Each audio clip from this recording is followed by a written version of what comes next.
Dogs are the second most popular pet in the United States today. Now, I'm assuming some of you have dogs. I know you do. Something you need to know about, though, that most people don't, is disc disease. It affects dogs regardless of age or breed. After hearing about this speech, you will be able to recognize the summary, symptoms, and treatment plans to best fight back against disc disease. It's way too cool. It does affect certain breeds more than others. Some of these are dogs with longer backs, such as Dachshunds, Corgis, Bassets, and the other guy, Corgi. But it also can affect large breeds like Doberman Pinschers, German Shepherds, and then being obese doesn't help.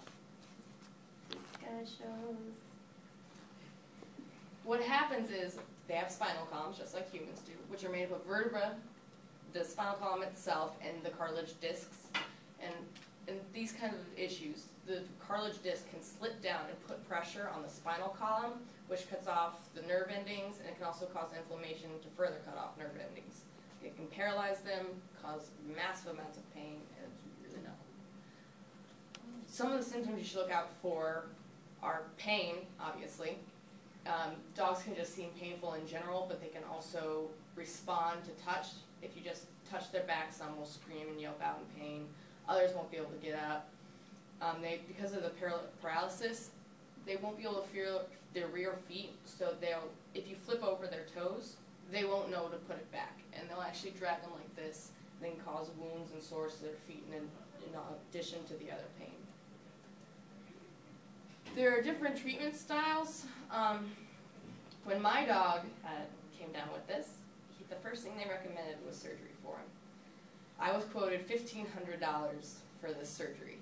And what they would do is they go in to the spinal area. You have to actually do an MRI first to find out which disc has slipped, and then they have to go in and remove the disc and put in a synthetic one.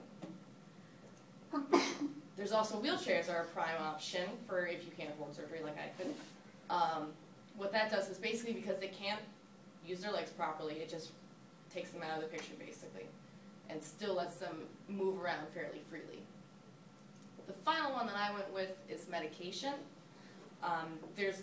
Steroids are never a first choice with dogs, just because it can cause so many additional problems. It's an immunosuppressant, so they won't be able to fight off disease, and it can also cause intestinal bleeding and fun things like that. The first one we're looking at this is Rimadyl. It's a very common non-steroidal anti-inflammatory drug. It's a synthetic steroid, basically, and this is what my dog was on, as well as a different one, but a picture of that one. And it worked fabulously. So, you should be able to fight back against disc disease after hearing about the summary, background, symptoms, and treatment methods of how to deal with it.